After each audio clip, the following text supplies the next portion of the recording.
Ikhwani wa akhwati fillah rahimani wa rahimakumullahu jami'an.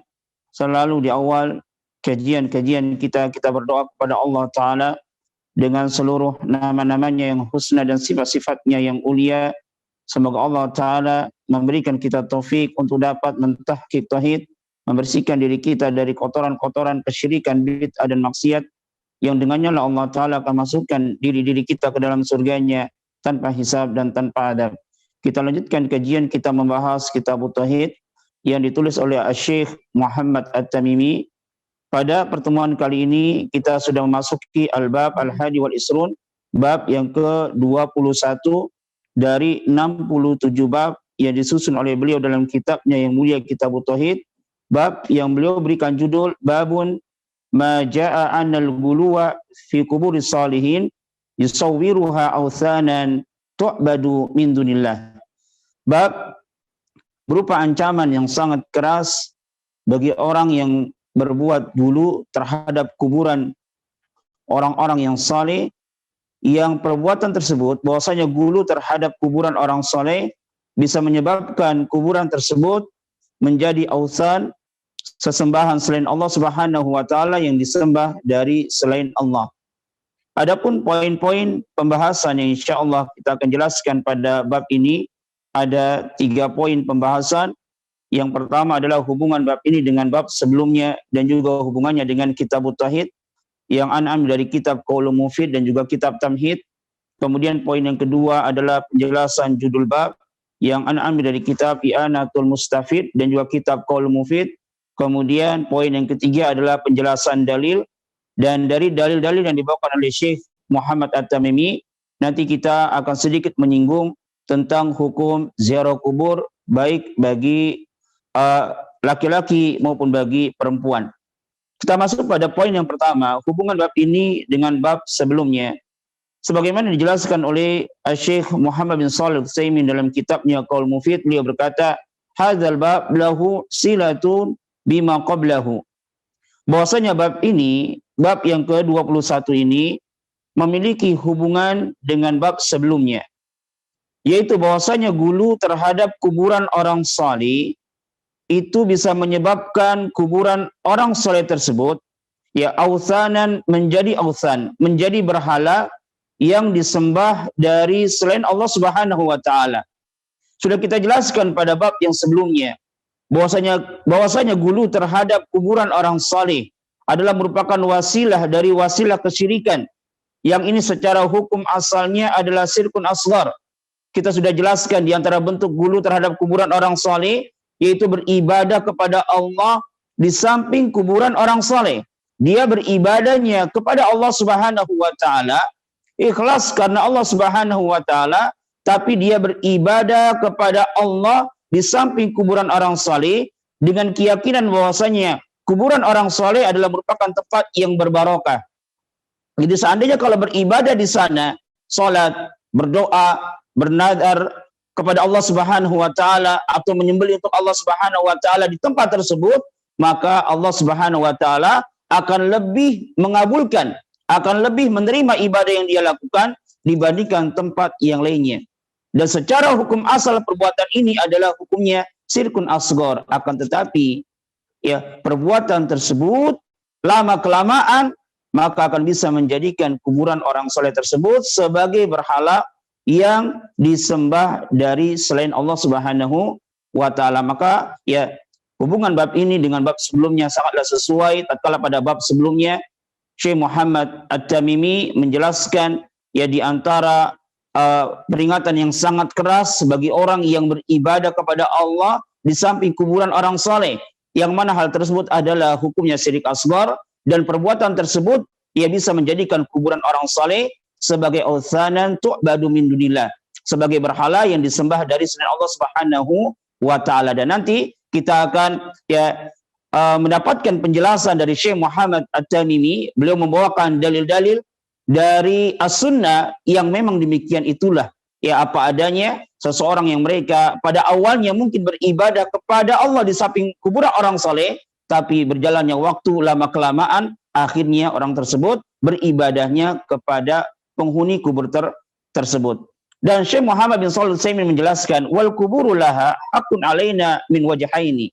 Terkait dengan kuburan, kuburan siapa saja dia, selama dia adalah kuburan seorang muslim, ya, maka memiliki hak atas diri kita dari dua sisi.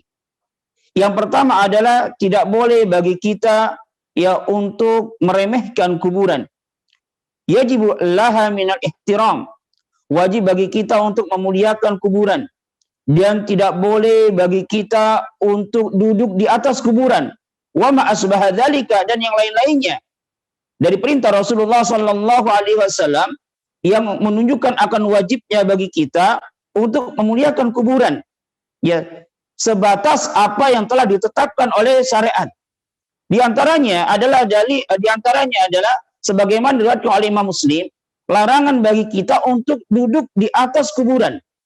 Rasulullah sallallahu alaihi wasallam bersabda dalam hadis Abi Hurairah, li ayyajlisa ahadukum ala jamrati, seseorang di antara kalian duduk ala jamrati fatuhriqa thiyabahu fatukhlusa ila jildihi khairul lahu min ayyajlisa ala qabrin. Seseorang yang salah seorang di antara kalian yang dia duduk di bara api, yang bara api tersebut membakar bajunya sampai menembus kulitnya, khairun, itu lebih baik. Ya, lebih baik baginya duduk di atas kuburan. Ya, duduk di atas kuburan. Kalau kita diberikan dua pilihan misalnya, duduk di bara api yang menyebabkan baju kita terbakar bahkan sampai menembus kulit, kemudian duduk di atas kuburan, maka kata Rasulullah sallallahu alaihi wasallam, duduk di atas bara api tersebut khairun, lebih baik bagi kita dibandingkan kita duduk di atas kuburan. Hadis ini diriwayatkan oleh Imam Muslim. Jadi kuburan pun memiliki hak bagi kita. Di antara haknya adalah kita tidak boleh merendahkan atau menghinakan tempat tersebut. Kemudian yang kedua, yang wajib bagi kita terkait dengan kuburan adalah kita tidak boleh gulu terkait dengan kuburan. Fal gulu fiha yakunu bil kitabah. Di sini Syekh Muhammad Shalih Al-Utsaimin menjelaskan di antara bentuk gulu terhadap kuburan seperti menulis ya kuburan tersebut fulan bin fulan dan yang semisalnya sebagaimana yang ma'ruf di negeri kita, atau mengkafurnya ya dibangun kijing ataupun yang semisalnya, au biraf'iha, atau dengan meninggikan kuburan tersebut, au bil bina'i 'alaiha, atau dengan membangun kuburan tersebut, atau yang lebih parahnya menjadikan kuburan tersebut sebagai masjid untuk beribadah kepada Allah Subhanahu wa taala. Dan kemarin sudah kita jelaskan bentuk menjadikan kuburan sebagai masjid ini ada dua bentuk. Yang pertama adalah mendirikan bangunan masjid di atasnya, dan yang kedua adalah beribadah kepada Allah di samping kuburan orang saleh tersebut, walaupun tidak dibangun bangunan masjid di atasnya. Maka dua hal ini termasuk ia telah menjadikan kuburan sebagai masjid. Adapun di sini beliau Syekh membawakan dalil dari Jabir qala, beliau berkata, naha Rasulullah sallallahu alaihi wasallam, Rasulullah sallallahu alaihi wasallam melarang ayujassasu al-qabru wa ayuq'ada alaihi wa ayubna alaihi, melarang untuk mengkapur kuburan kemudian duduk di atasnya dan membangun di atas kuburan. Begitu pula ya Ali bin Abi Thalib berkata kepada seorang tabi'in yang mulia yaitu Al-Hayyaj, yang mana beliau adalah sekretarisnya Ali bin Abi Thalib. Qala Ali bin Abi Thalib li Abi Al-Hayyaj, berkata Ali bin Abi Thalib kepada Abi Al-Hayyaj, beliau berkata, Ali bin Abi Thalib berkata, ala aba'atsuka ala ma ba'atsani alaihi Rasulullah sallallahu alaihi wasallam, ya Aba Hayyaj, maukah engkau aku utus sebagaimana Rasulullah sallallahu alaihi wasallam pernah mengutus diriku, ala tada'a suratan illa tamastaha, janganlah engkau biarkan satu gambar pun illa tamastaha, kecuali engkau hancurkan, wala qabran musrifan illa sawaituhu, dan janganlah engkau biarkan kuburan yang ditinggikan yang membedakan antara kuburan-kuburan yang lainnya, illa sawaituhu, kecuali engkau ratakan. Ini hadis yang mulia ini ya diambil faedah sebagaimana dijelaskan oleh Syekh Muhammad bin Shalih Al-Utsaimin tatkala beliau membahas tentang gambar, ya secara hukum asal haram bagi kita untuk menyimpan gambar. Karena yang diperintahkan di sini, ya kita tidak boleh meninggalkan satu gambar pun kecuali kita harus menghancurkan gambar tersebut. Ya kecuali jika di sana ada uzur, dan di antara bentuk uzur dari gambar yang tidak mengapa kita menyimpannya, di antaranya jika kita menyimpan gambar dalam keadaan gambar tersebut terhinakan. Ya seperti mungkin gambar tersebut di keset ataupun di sendal ataupun yang semisalnya. Dan kata beliau tidak termasuk di dalamnya gambar-gambar yang ada pada baju baik anak kecil maupun orang dewasa, gambar-gambar yang ada pada tirai, gambar-gambar yang ada pada spray, maka itu tidak termasuk dari gambar yang dihinakan. Jadi beliau mencontohkan di antara gambar yang terhinakan, ya, yaitu gambar yang kita jadikan keset. Jadi gambar tersebut ada di keset atau di sendal yang memang dia terinjak-injak. Kemudian di antara bolehnya bagi kita untuk menyimpan gambar, yaitu jika kita menyimpan gambar yang dia hakikatnya kita tidak menginginkan gambar tersebut, tapi kebetulan memang gambar tersebut dia ada pada suatu benda yang kita butuhkan, yaitu seperti gambar-gambar yang ada pada buku-buku pelajaran. Yang kita inginkan sebenarnya adalah ilmu yang ada pada buku pelajaran tersebut, tapi di situ ada gambarnya, maka pada saat itu tidak mengapa bagi kita untuk menyimpan gambar tersebut. Tapi kata beliau, kalau memungkinkan untuk dihilangkan gambarnya, maka dihilangkan. Kalau tidak memungkinkan, maka tidaklah mengapa, la ba'sa bihi, kata beliau di dalam kitab Al-Qaul Mufid. Kemudian gambar yang ketiga adalah gambar yang memang kita tidak bisa lepas darinya. Di antaranya adalah gambar yang ada pada uang, pada KTP, pada paspor dan yang semisalnya. Kemudian dari hadis ini pun menunjukkan bahwasanya ya Rasulullah Shallallahu Alaihi Wasallam yang telah memerintahkan kepada Ali bin Abi Thalib, ya tidak boleh meninggalkan kuburan yang dia ditinggikan kecuali diratakan. Jadi di antara bentuk gulu terhadap kuburan adalah dengan meninggikan kuburan tersebut. Baik, kita masuk pada penjelasan dalil yang dibawakan oleh Syekh Muhammad At-Tamimi. Ada 3 dalil yang dibawakan oleh beliau. Sebelumnya, poin yang kedua ya, penjelasan judul bab. Sebelum kita masuk pada penjelasan dalil, kita jelaskan poin yang kedua, yaitu penjelasan judul bab. Yang ini Anda ambil dari kitab I'anatul Mustafid dan juga kitab Qaulul Mufid. Babu maja'a, yakni minal wa'idi.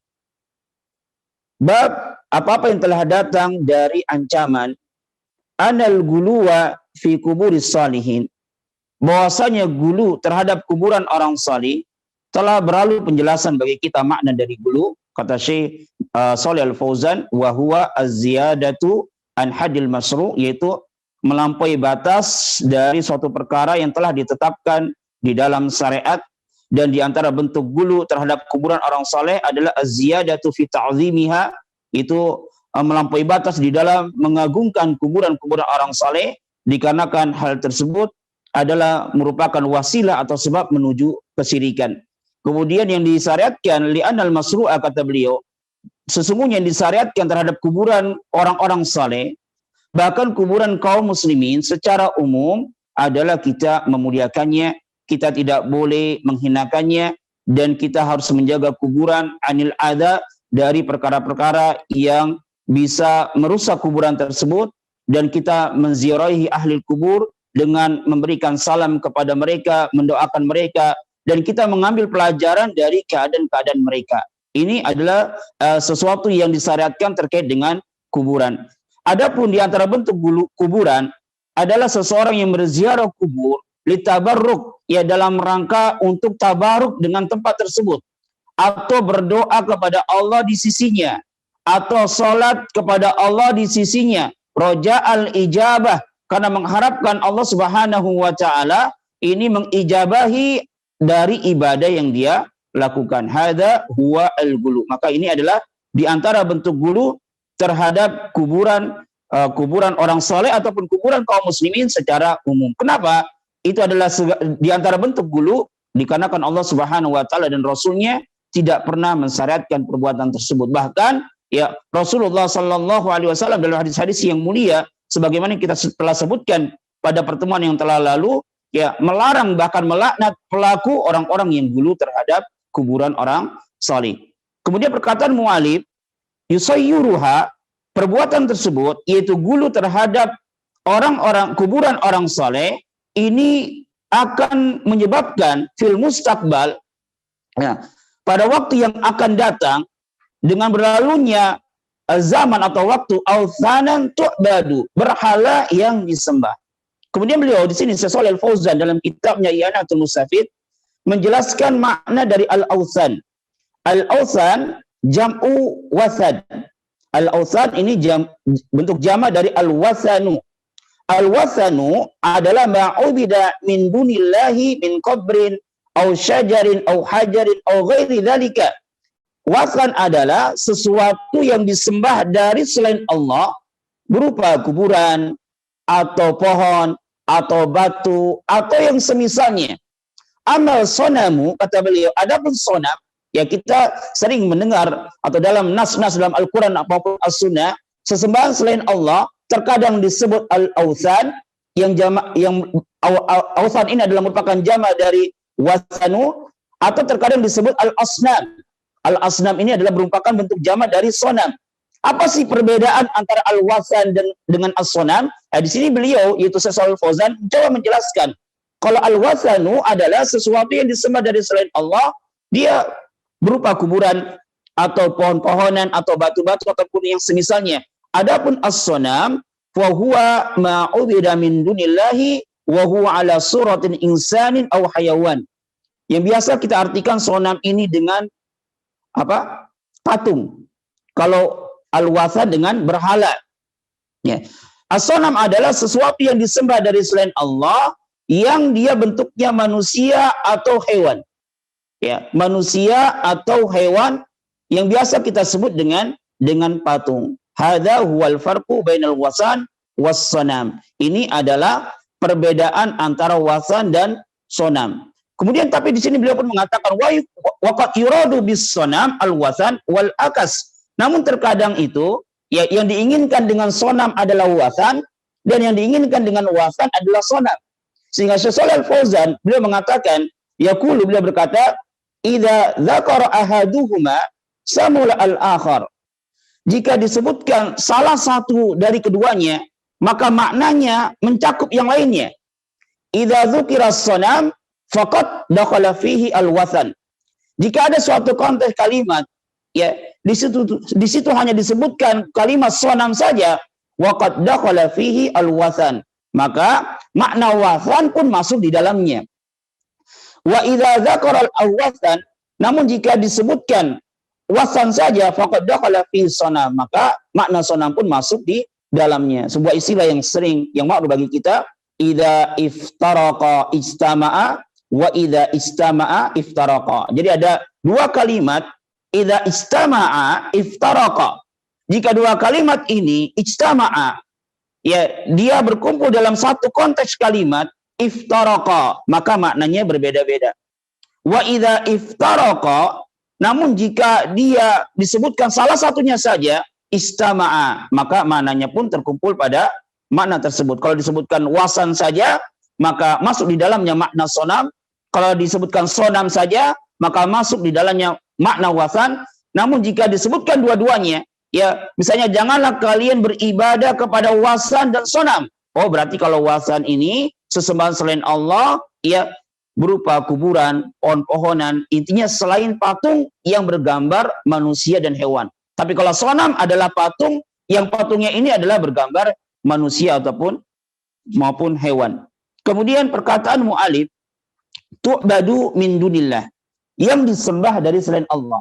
Jadi bahwasanya gulu terhadap orang saleh, ya, perbuatan tersebut bisa menjadikan kuburan orang saleh ini sebagai berhala yang disembah dari selain Allah, min dunillahi ay min ghairihi.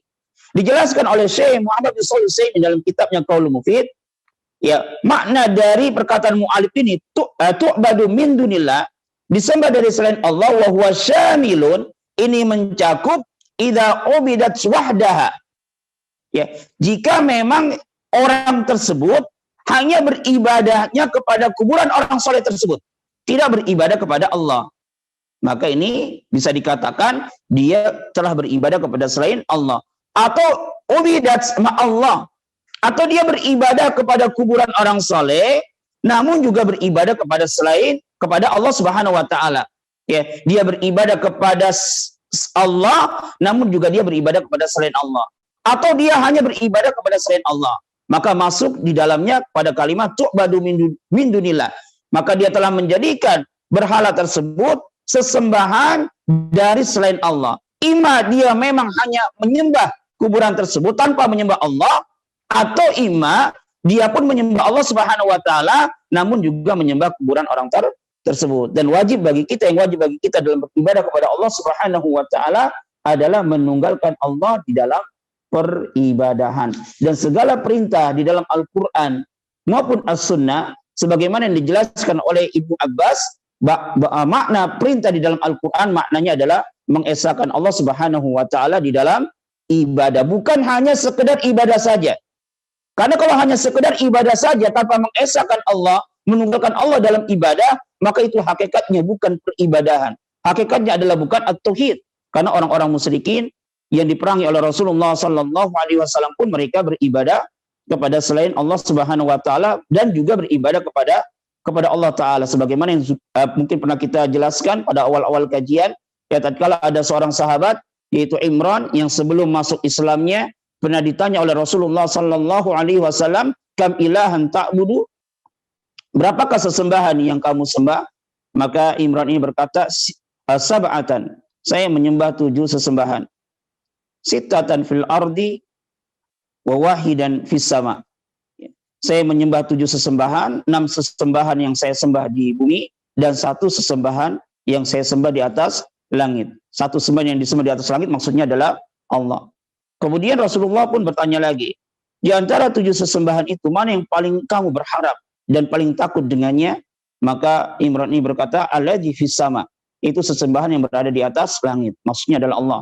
Maka Rasulullah pun mengatakan, utruk as-sitta wa'bud alladzi fis sama, sembahlah, tinggalkanlah sesembahan yang 6 dan sembahlah zat yang berada di atas langit. Ini diantara dalil yang dibawakan oleh para ulama yang menunjukkan akan keberadaan Allah di atas langit. Dan ini pun dalil yang sangat tegas yang menunjukkan bahwasanya orang-orang musyrikin dahulu yang diperangi oleh Rasulullah sallallahu alaihi wasallam pun mereka beribadah kepada Allah. Karena ada sebagian dari kaum muslimin yang beranggapan bahwasanya orang-orang musyrikin itu sama sekali tidak menyembah Allah. Maka ini dalil yang sangat tegas, ternyata orang-orang musyrikin zaman dahulu yang diperangi oleh Rasulullah sallallahu alaihi wasallam mereka pun beribadah pula kepada Allah. Tapi kenapa mereka tetap dikatakan orang-orang musyrik dan kafir? Karena mereka tidak mentauhidkan Allah dalam ibadah. Mereka beribadah kepada Allah, namun mereka pun beribadah kepada selain Allah. Tapi kita masuk pada poin yang ketiga, itu penjelasan dalil. Mu'alib berkata, Rawa Malik fil Muwatta. Imam Malik telah meriwayatkan, itu Malik bin Anas, Imamu Daril Hijrah. Beliau meriwayatkan sebuah hadis yang berada dalam kitab yang mulia, itu kitab Al-Muwatta. Anna Rasulullah sallallahu alaihi wasallam qala, bahwasanya Rasulullah sallallahu alaihi wasallam bersabda, Allahumma la taj'al qabri wasanan yu'badu. Ya Allah, janganlah engkau jadikan kuburanku sebagai berhala yang disembah. Ini adalah merupakan doa dari Rasulullah sallallahu alaihi wasallam, yang mana Rasulullah sallallahu alaihi wasallam berdoa kepada Rabb-Nya agar Rabb-Nya itu Allah Subhanahu wa taala menjaga kuburannya dari orang-orang yang gulu terhadap kuburan beliau. Sebagaimana yang terjadi pada kuburan para nabi sebelum beliau yang dilakukan oleh orang-orang Yahudi dan Nasara tatkala mereka gulu terhadap kuburan para nabi. Ya, tatkala Rasulullah sallallahu alaihi wasallam mengetahui hal tersebut, yang pada hadis sebelumnya ya beliau telah melaknat orang-orang Yahudi dan Nasara yang telah menjadikan kuburan para nabi sebagai masjid, maka beliau berdoa kepada Allah, Allahumma la taj'al qabri wasanan yu'badu. Ya Allah, janganlah engkau jadikan kuburanku sebagai berhala yang disembah. Ini syahid dari pembahasan kita, dijelaskan oleh Syekh Shalih Fauzan, fadalla ala anna al-ghuluwa fil qabri yusayyuruha wasanan.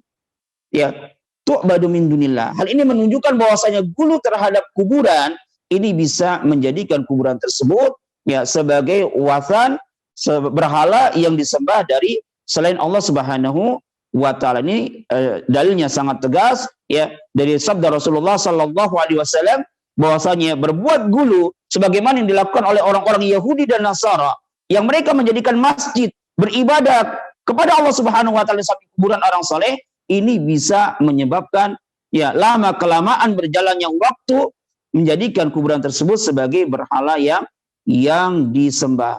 Dan doanya Rasulullah sallallahu alaihi wasallam ini sebagaimana dijelaskan oleh Syekh Shalih Fauzan dan juga beliau nanti membawakan perkataan dari Imam Ibnu Qayyim Al-Jauziyah, Allah Subhanahu wa taala ya menjaga kuburan beliau, walillahil hamdu, dan hanya bagi Allah lah segala puji, hanyalah milik Allah Subhanahu wa taala. Ya Allah mengabulkan doa beliau ya sampai detik ini ya. Allah Subhanahu wa taala menjaga kuburan beliau sehingga tidak ada seorang pun yang menjadikan kuburan beliau sebagai berhala yang disembah. Menjaga kuburan beliau ya menjadi berhala yang disembah. Yaitu bagaimana bentuk penjagaan Allah Subhanahu wa taala? Di antara bentuk penjagaan Allah Subhanahu wa taala terhadap kuburan beliau yaitu beliau dimakamkan di kuburannya.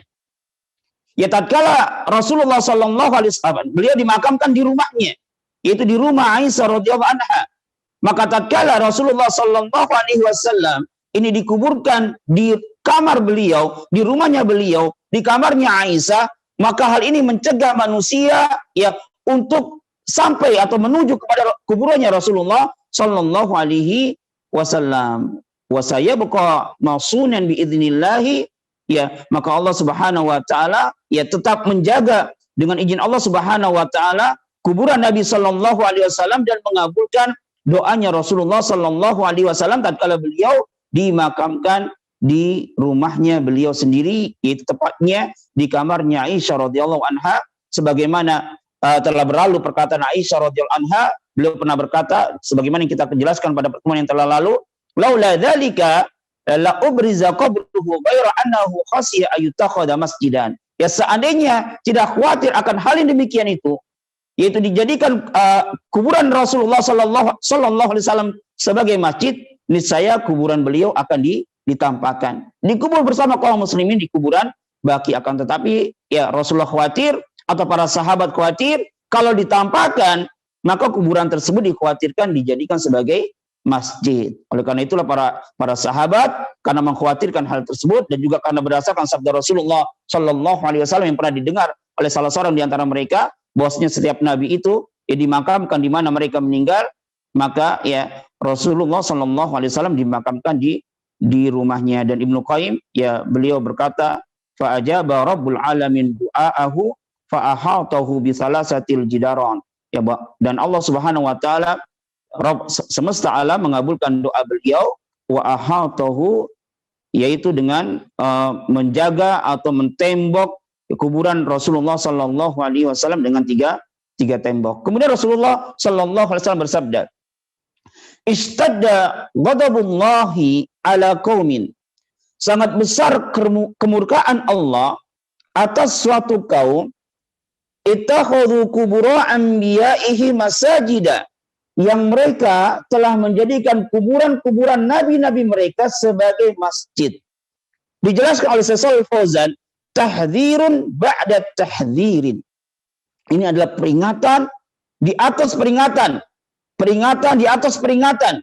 Ya, pada hadis-hadis sebelumnya Rasulullah sallallahu alaihi wasallam melaknat orang-orang yang menjadikan kuburan sebagai masjid. Kuburan para nabi sebagai masjid. Dan Rasulullah sallallahu alaihi wasallam menjelaskan bahwasanya sejelek-jelek manusia di sisi Allah Subhanahu wa taala adalah orang-orang yang mereka menjadikan kuburan para nabi sebagai masjid. Dan pada hadis ini ya Rasulullah mengabarkan bahwasanya Allah sangat murka atas suatu kaum yang mereka menjadikan kuburan para nabi mereka sebagai masjid. Tahdzirun ba'da tahdzirin. Jadi ini peringatannya benar-benar Rasulullah sallallahu alaihi wasallam memberikan peringatan dengan peringatan yang sangat keras yang menyebabkan pelakunya yang pertama mendapatkan laknat. Kemudian yang kedua, ya dijuluki sejelek-jelek makhluk di sisi Allah Subhanahu wa taala, dan yang ketiga mendapatkan kemurkaan yang sangat ya dari Allah Subhanahu wa taala. Kemudian sabda beliau, ghadabullah ini al-ghadab dijelaskan di sini adalah sifatun min sifatihi ta'ala. Adalah termasuk dari sifat-sifat Allah Subhanahu wa taala, yang mana Allah Subhanahu wa taala murka, Allah marah, kama annahu yafrahu, sebagaimana Allah pun bergembira, Allah tertawa, Allah mencintai, kama ja'al bidzalika nusus, sebagaimana nas-nas yang telah datang yang menjelaskan tentang sifat-sifat tersebut. Maka sifat-sifat yang Allah sifatkan pada dirinya, ya Allah murka, Allah marah, Allah gembira, Allah tertawa, Allah mencintai, maka semua sifat-sifat ini wajib kita tetapkan ya sesuai dengan keagungan dan kemuliaan Allah Subhanahu wa taala. Tidak boleh kita menyerupai dengan makhluk. Tidak boleh kita mengatakan murkanya Allah sama dengan murkanya makhluk. Gembiranya Allah sama dengan gembiranya makhluk. Tertawanya Allah sebagaimana tertawanya makhluk. Maka yang seperti ini tidaklah boleh. Laisa kamitslihi syai'un. Allah Subhanahu wa taala tidak serupa dengan apapun. Kemudian di antara faedah hadis ini, hadza fihi anna man ja'al qabra masjidan faqad takhadahu wasanan yu'badu. Dari hadis ini sebagaimana jelas oleh Syekh Shalih Fauzan, bahwasanya orang menjadikan kuburan sebagai masjid, berarti dia telah menjadikan kuburan tersebut sebagai berhala yang disembah. Baik, kita masuk pada dalil yang kedua yang dibawakan oleh Syekh Muhammad At-Tamimi.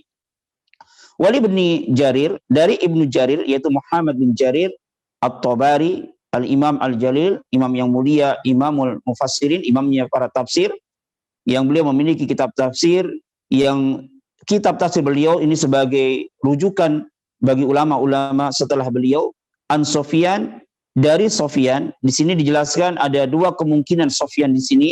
Ya, apakah di sini kemungkinan yang pertama adalah Sufyan bin Uyainah dan kemungkinan yang kedua adalah Sufyan Ats-Tsauri. Ya, di sini dikatakan an Sufyan. Ya, ada dua Sufyan, yaitu Sufyan ibnu Uyainah dan Sufyan Ats-Tsauri.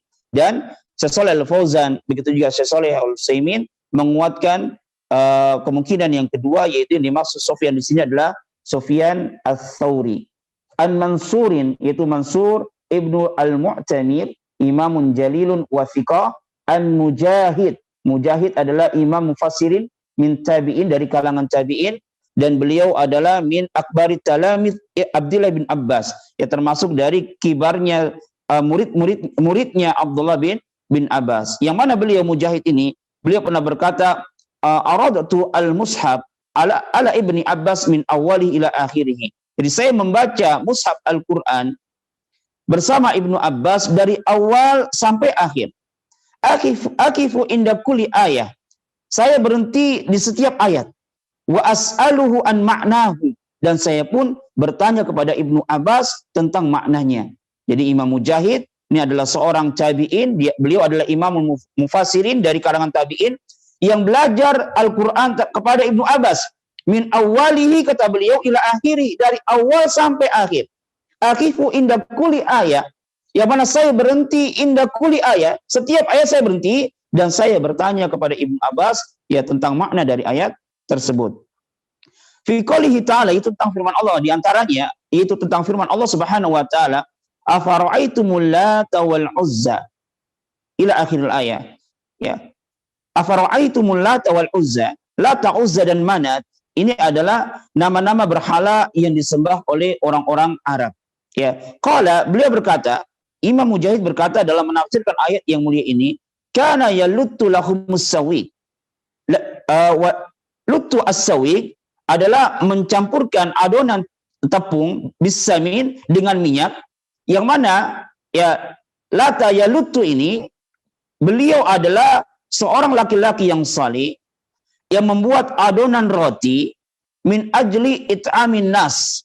Tujuannya adalah untuk memberikan makan kepada manusia, terutama kepada jamaah haji. Yuhsinu ilan nasi. Beliau, ya Lata ini, seorang laki-laki yang saleh ini berbuat baik kepada manusia, sehingga manusia ini sangat mencintai lelaki tersebut. Dan hati-hati mereka sangat tergantung terhadap apa? Laki-laki tersebut.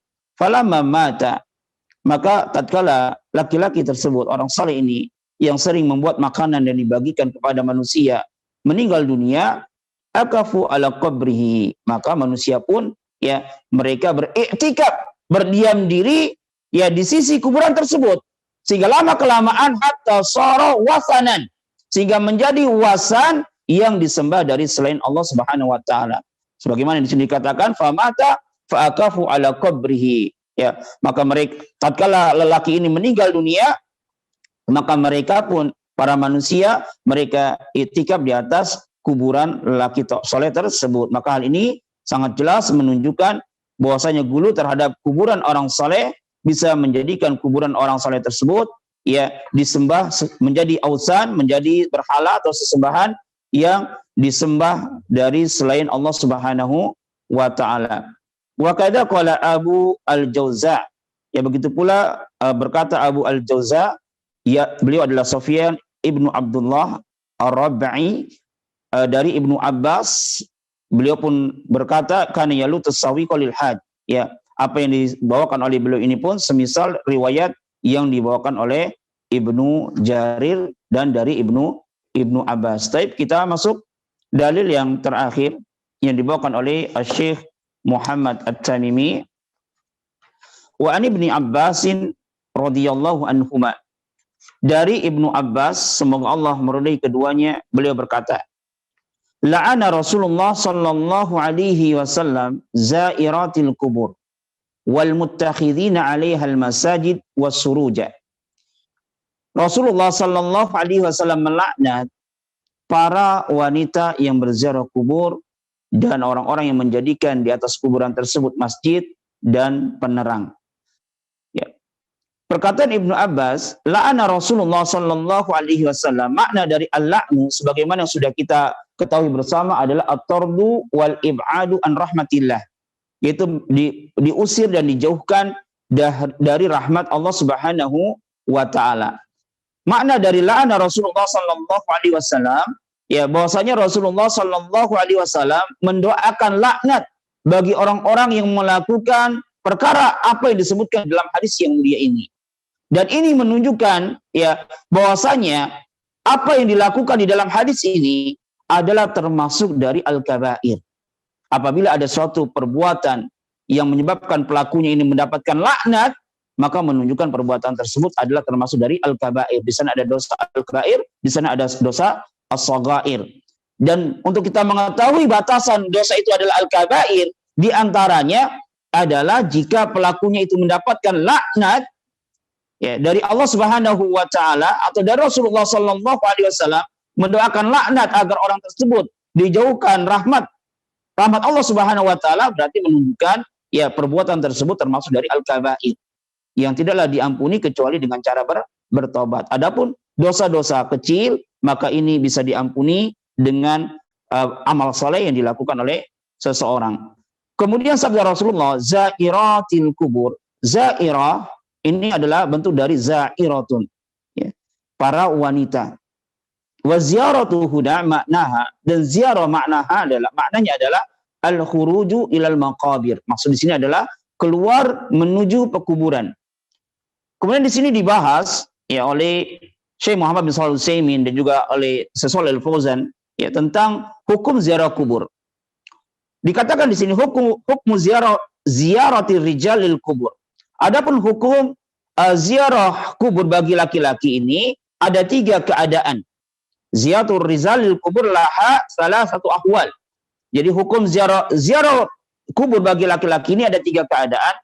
Yang pertama, ayazuraha al-insan lidu'ai li ahliha. Seorang laki-laki dia menziarah kuburan, berziarah kubur, tujuannya adalah untuk mendoakan si mayit dan dalam rangka mengingat akhirat. Maka yang seperti ini, fahadihi ziyaratun syar'iyyatun, adalah termasuk ziarah yang disyariatkan, yaitu ziarah kubur dalam rangka mendoakan si mayit ya, dan juga dalam rangka mengingat akhirat. Dan ini adalah termasuk dari ziarah kubur yang disyariatkan, yang mana dahulu Rasulullah Shallallahu Alaihi Wasallam pernah melarang ziarah kubur ya, sebagaimana hadis yang mulia diriwayatkan oleh Imam Muslim dari hadis Buraidah, Rasulullah Shallallahu Alaihi Wasallam bersabda, kuntu nahaitukum an ziyaratil kubur. Dahulu aku pernah melarang kalian dari ziarah kubur. Fazuruha, maka sekarang ziarah kubur kalian. Ya fa innaha tudzakirukum al-akhirah, karena ziarah kubur ini dapat mengingatkan kalian dari negeri akhirat. Ini amalan ya di antara amalan-amalan yang disyariatkan yang mungkin jarang di antara kita yang melakukan amalan tersebut. Dan ziarah kubur yang disyariatkan ini ya dengan catatan tidak boleh melakukan safar dan tidak boleh mengkhususkan tempat atau waktu. Ya seperti yang dilakukan sebagian kaum muslimin, ziarah kubur ya mereka mengkhususkan waktu seperti mungkin tatkala awal masuk bulan Ramadan atau mungkin setelah sholat Idul Fitri. Ya banyak dari kaum muslimin yang mereka ziarah kubur ya bersama-sama ke kuburan keluarga mereka, maka yang seperti ini termasuk dari ziarah kubur yang tidak disyariatkan oleh Rasulullah Shallallahu Alaihi Wasallam. Ya, taib. Kemudian yang kedua adalah ya ziarah kubur dalam rangka beribadah kepada Allah di sisi kuburan tersebut. Seperti salat kepada Allah di sisi kuburan, berdoa kepada Allah di sisi kuburan, menyembelih kepada Allah di sisi kuburan. Maka yang seperti ini fahadhihi ziarah bid'atun wa min wasail syirki. Dan ini adalah termasuk ziarah kubur yang bid'ah dan merupakan wasilah menuju kesirikan. Bid'ah dan wasilah menuju kesirikan. Maka bisa dihukumi sebagai syirkun asghar. Kemudian yang ketiga adalah ziarah kubur dalam rangka untuk menyembelih untuk si mayit, mendekatkan diri kepada mayit, meminta agar dihilangkan dari musibah, meminta pertolongan dari mayit tersebut, fahada syirkun akbar. Maka ziarah kubur yang seperti ini hukumnya adalah syirkun akbar. Ini tiga bentuk ya ziarah kubur bagi laki-laki disyariatkan, yaitu jika dalam rangka mendoakan si mayit dan mengingat akhirat, kemudian bid'ah dan wasilah menuju kesyirikan jika ziarah kubur dalam rangka beribadah kepada Allah di sisi kuburan tersebut. Dan yang ketiga adalah syirkun akbar jika ziarah kubur dalam rangka beribadah kepada sang penghuni kubur. Kemudian adapun hukum ziarah kubur bagi wanita dijelaskan oleh Syekh Shalih Al-Utsaimin sebagaimana yang Anda baca dalam kitabnya Al-Qaulul Mufid, ikhtalafal ulama fi dzalika ala thalathati aqwal. Ya. Para ulama berselisih tentang hukum ziarah kubur bagi wanita menjadi 3 pendapat. Dan beliau yang menambahkan nanti di akhir penjelasan beliau menambahkan 4 pendapat. Tapi di sini beliau mengatakan 3 pendapat, kemudian nanti beliau menambahkan pendapat yang keempat. Al-qaul awal, pendapat yang pertama, tahrimu ziyaratin nisa lil kubur. Bal innaha min kabair li hadzal hadis. Ya, yaitu haramnya ziarah kubur bagi wanita. Bahkan ziarah kubur bagi wanita min kabair, termasuk dari kabair berdasarkan hadis yang mulia ini, karena pelakunya mendapatkan laknat dari Rasulullah Sallallahu Alaihi Wasallam. Ya, ini bagi ulama yang mensahihkan hadis ini. Jadi ada ulama yang mendhaifkan hadis ini, ada ulama yang mensahihkan hadis ini. Ulama-ulama yang mensahihkan hadis ini berarti mereka berpendapat ziarah kubur bagi wanita hukumnya adalah haram dan termasuk dari kabair. Dan di antara ulama yang mengharamkan yang ana ketahui, yang ana baca, di antaranya adalah Syekh Shalih Al-Fauzan dalam kitab I'anatul Mustafid, dan juga Syekh Muhammad bin Shalih Al-Utsaimin dalam kitabnya Al-Qaulul Mufid. Beliau lebih condong pada pendapat yang pertama. Dan ulama berkata, ya di antara hikmah atau alasan mengapa ziarah kubur diharamkan bagi wanita selain berdasarkan hadis yang mulia ini, ya dikatakan oleh para ulama li'annal mar'ah dha'ifah, karena yang namanya wanita itu dhaif. Ya, apabila seorang wanita ziarah kubur, kemudian dia melihat kuburan dari keluarganya, kuburan anaknya mungkin yang semata wayang, ya, kuburan dari saudaranya, kuburan dari suaminya, fa innaha la tamliku nafsaha, maka dia tidak bisa mengontrol dirinya. Ya, minan niyaha, dikhawatirkan ya tatkala seorang wanita yang memiliki hati yang lemah, tatkala dia ziarah kubur, ya akan menyebabkan dia melakukan dosa yang besar, yaitu niyaha, meratapi kematian. Ini pendapat yang pertama dari para ulama yang mengharamkan ziarah kubur bagi wanita berdasarkan hadis ini dan juga berdasarkan penjelasan para ulama. Baik. Pendapat yang kedua, karahatu ziyaratin nisa lil kubur.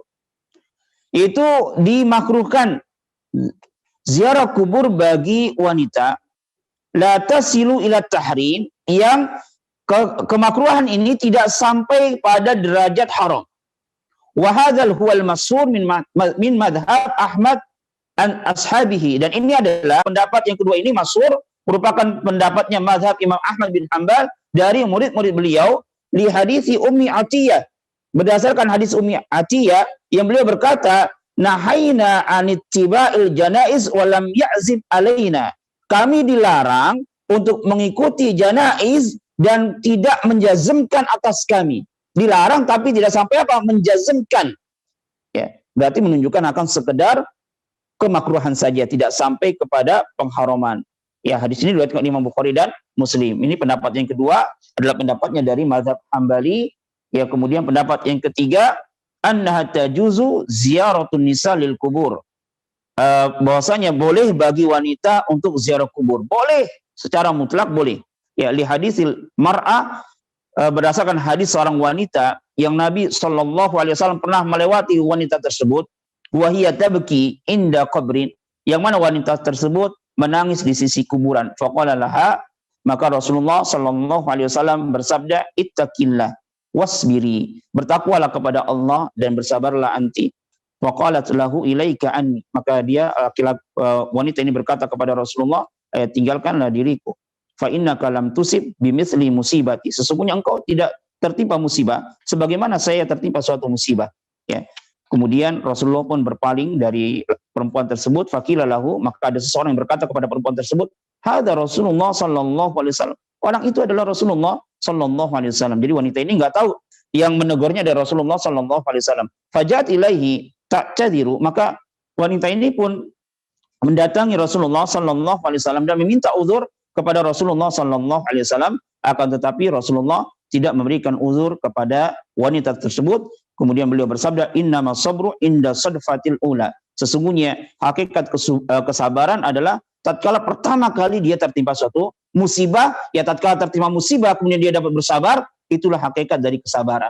Tapi kalau berjalannya waktu, awalnya enggak sabar, berjalan waktu akhirnya dia sabar, maka itu hakikatnya tidaklah bersabar. Ya, hadis ini diriwayatkan oleh Imam Bukhari dan Muslim. Ya, para ulama yang berdalil dengan hadis ini untuk bolehnya berziarah kubur bagi wanita, mereka mengatakan fan nabiyyu, Nabi sallallahu alaihi wasallam dalam hadis ini menyaksikan perempuan tersebut ya berada di sisi kuburan dan Rasulullah tidak melarangnya. Ya, akan tapi beliau hanya memerintahkan kepada perempuan tersebut, bertakwalah kepada Allah dan bersabarlah. Nah, ini pendapat ulama yang membolehkan ziarah kubur bagi wanita. Kemudian waraitu qaulan rabi'an, kata Syekh Muhammad Shalih Utsaimin, dan saya memandang pendapat yang keempat, ana ziyaratun nisa lil kubur sunnah, bahwasanya ziarah kubur bagi wanita itu sunnah terrijal sebagaimana laki-laki. Liqaulihi sallallahu alaihi wasallam, berdasarkan sabda Rasulullah sallallahu alaihi wasallam, kuntu nahitukum an ziyaratil kubur, ya sesungguhnya saya dahulu pernah melarang kalian dari ziarah kubur, fazuruha, maka ziarahlah kuburlah kalian, fa innaha tuzakirukum al-akhirah wa hadza amun lirijal wa nisa, dan ini hadis ini umum bagi laki-laki dan bagi perempuan. Kemudian beliau mengatakan, dan yang sahih dari empat pendapat ini adalah pendapat yang pertama, kata beliau. Allahu a'lam bishawab, ini khilaf bainal ulama. Dan nanti seandainya pun kita memilih pendapat yang membolehkan atau memakruhkan, ya maka untuk kehati-hatiannya bagi seorang wanita, hendaklah dia tidak berziarah kubur. Walaupun secara ilmiah, secara keilmuan yang dia dapati, dia baca dari penjelasan para ulama tentang hukum ziarah kubur bagi wanita, tapi dan dia lebih condong dari pendapat yang membolehkan ziarah kubur atau mungkin mensyariatkannya. Tapi secara amalia, karena banyak juga ulama-ulama yang mengharamkannya, maka sebaiknya dia tinggalkan. Walaupun secara ilmiah dia memilih lebih condong kepada pendapat yang membolehkan, tapi secara amalia sebaiknya dia meninggalkan perbuatan tersebut. Kemudian sabda Rasulullah, wal muttakhidina 'alaihal masajid, dan Rasulullah melaknat, perkataan Ibnu Abbas, dan Rasulullah melaknat orang-orang yang menjadikan kuburan masjid-masjid dan penerang. Ya, as-suruj adalah jam'u siraj, yaitu yang dinyalakan lampu tersebut pada malam dan siang dalam rangka mengagungkan dan gulu terhadap kuburan tersebut. Taib, faedah dari dalil-dalil yang kita bawakan yang dijelaskan oleh Syekh Muhammad bin Abdul Wahhab di sini, dijelaskan beberapa faedah oleh Syekh Shalih Al-Fauzan dalam kitabnya I'anatul Mustafid. Yang pertama, al-faidatul ula, bahwasanya gulu terhadap kuburan orang saleh ini bisa menyebabkan kuburan tersebut dijadikan sebagai berhala berhala yang disembah dari selain Allah Subhanahu wa taala. Berdalil dengan sabda Rasulullah, Allahumma la taj'al qabri wasanan yu'badu. Kemudian bahwasanya gulu terhadap orang-orang saleh, wa minal gulu, dan di antara gulu terhadap kuburan adalah menjadikan kuburan tersebut sebagai masjid, dan pelakunya ini mendapatkan kemurkaan yang sangat dari Allah Subhanahu wa taala. Kemudian di antara faedah yang lainnya, ya, fihi annal, bahwasanya etikaf ya di atas kuburan orang saleh ini bisa menyebabkan kuburan tersebut disembah dari selain Allah Subhanahu wa taala, sebagaimana yang terjadi pada kuburan Lata. Jadi banyak pula dari kaum muslimin yang mereka ziarah kubur, iktikaf di kuburan para wali, maka perbuatan tersebut bisa menjadikan kuburan-kuburan para wali tersebut sebagai sesembahan dari selain Allah Subhanahu wa taala. Kemudian di antara faedah yang disampaikan oleh Syekh Shalih Al-Fauzan fil hadis, dalilun ala tahrimi ziyaratin nisa lil kubur. Ya, dalil ini, hadis ini di dalam hadis yang disampaikan oleh oleh Syekh Muhammad bin Abdul Wahhab, di dalamnya menunjukkan akan haramnya ziarah kubur bagi wanita. Dan mungkin ini yang bisa kita sampaikan pada pertemuan yang terakhir sebelum Ramadan. Ya, insya Allah kita akan lanjutkan tatkala selesai Ramadan. Mungkin ini yang bisa saya sampaikan sebelum kita tutup. Mungkin ada yang ditanyakan. Kenapa? Ada?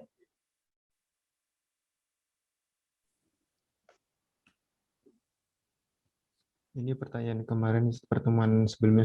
Oh, gitu. Ustadz, siapakah sekarang yang disebut sebagai Yahudi dan Nasara? Maksudnya? Di sini dituliskan, siapakah sekarang yang disebut sebagai Yahudi dan Nasara? Ya, orang-orang yang beragama Yahudi dan Nasara. Kemudian, apa hukum menyimpan foto bernyawa di HP atau perangkat elektronik? Allah bisawab, ya, selama foto tersebut belum tercetak, maka wallahu a'lam bisawab, yang ini tidak termasuk dari kategori menyimpan foto. Karena itu hanya di HP itu hanya sekedar permainan cahaya. Jadi foto itu selama dia masih tersimpan di HP, wallahu a'lam bisawab, maka ini tidak termasuk dari menyimpan gambar. Kecuali kalau dia sudah tercetak, ya tercetak foto itu, maka ini di dalamnya termasuk gambar. Tapi kalau belum tercetak, tidak termasuk gambar. Karena TV-TV juga, misalnya kita nonton kajian ada gambar di situ, ya, maka ini tidak termasuk dari gambar, dari foto. Karena dia tidak tercetak, itu hanya sekedar permainan cahaya saja. Allahu a'lam bishawab. Selanjutnya, Ustaz, mengapa di atas kuburan Nabi dibangun kubah? Allahu a'lam bishawab, saya nggak tahu. Ustadz, di kampung saya ada masjid yang terasnya ada kuburan. Di teras memang tidak dijadikan tempat sholat, namun kuburan dan tempat sholat itu hanya terbatas dinding dan masih satu atap. Apakah ini termasuk yang tidak boleh sholat di dalamnya, Ustadz? Khilaf bainal ulama tentang masjid yang di dalamnya terdapat kuburan. Ya, ada ulama yang berpendapat tidak boleh kita sholat di masjid yang ada kuburan di dalamnya, yaitu jika memang kuburannya itu berada di dalam ruangan masjid tersebut. Ya, mungkin di mimbarnya, pas di mimbar ataupun di tempat yang lainnya. Yang penting dia masuk ke dalam bangunan masjid. Tapi kalau dia di luar bangunan masjid, walaupun masih di halaman masjid, dia ada pembatasnya tembok masjid, walaupun dia masih ada di halaman masjid, maka ada ulama yang mengatakan ini tidak termasuk. Ya, di antaranya kalau tidak salah adalah Syekh Mukbil berpendapat seperti itu.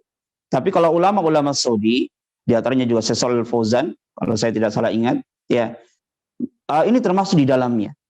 Ya, jadi sholat di masjid yang terdapat kuburan di dalamnya, ini hukumnya haram, tidak boleh. Sama saja apakah masjidnya itu berada di dalam bangunan masjid ataupun dia berada di luar bangunan masjid, selama dia masih berada di halaman masjid, maka itu bagian dari masjid. Allahu a'lam bishawab.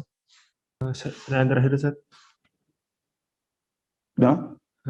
Jika si fulan yang melakukan syirik akbar atau ia orang kafir, lalu kita menyaksikan ia meninggal dalam keadaan tersebut, kita tidak boleh menetapkan bahwa si fulan tersebut pasti masuk neraka. Dan si fulan yang semasa hidupnya kita saksikan ia orang yang bertauhid, maka saat meninggal kita boleh menetapkan dia maka saat meninggal kita tidak boleh menetapkan dia pasti masuk surga. Apakah benar ungkapan tersebut, Ustaz? Tadi orang muslim atau yang melakukan kesyirikan orang muslim bukan? Bukan. Orang yang berbuat syirik atau kalau dia secara zahirnya orang muslim kemudian dia melakukan kesyirikan, maka tidak boleh kita mentakyin. Ya, kita tidak boleh mentakyin seseorang itu surga ataupun neraka.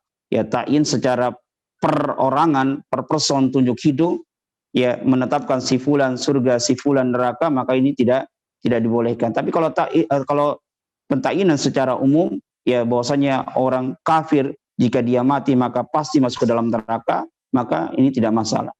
Dan jika ada seorang mukmin yang dia meninggal dalam keadaan mukmin, ya maka dia masuk surga, maka tidak masalah menetapkan takyin yang seperti itu. Tapi kalau tunjuk hidung, ya si fulan pasti surga, belum tentu. Ya sebagaimana kisah tatkala ada seorang yang dia berperang, ya para sahabat mengatakan huwa ahlul jannah. Ya dia adalah penduduk surga karena dia berperangnya luar biasa, kata Rasulullah, huwa finnar. Dia berada di dalam neraka. Maka tatkala dilihat ya ada yang menguntit dari sahabat, ternyata dia mati dalam keadaan bunuh diri. Nah, ini menunjukkan tidak boleh kita mentakyin seseorang ahlu nar atau ahlu neraka. Ya. Walaupun secara zahirnya kita menghukumi setiap orang yang dia meninggal dalam keadaan muslim, maka dia ahlu jannah. Ya, secara umum seperti itu. Allahu a'lam bishawab. Baik. Nah, mungkin ini yang bisa kita sampaikan. Apabila ada benarnya, maka semata-mata datangnya dari Allah Subhanahu wa taala, dan apabila ada salahnya, ya terutama di dalam soal dan jawab ini, maka ini berasal dari diri saya, dari sedikitnya ilmu saya, dan saya beristighfar kepada Allah Subhanahu wa taala. Kita tutup dengan doa kafaratul majlis. Subhanahu wa bihamdika asyhadu an la ilaha illa anta astaghfiruka wa atubu ilaik.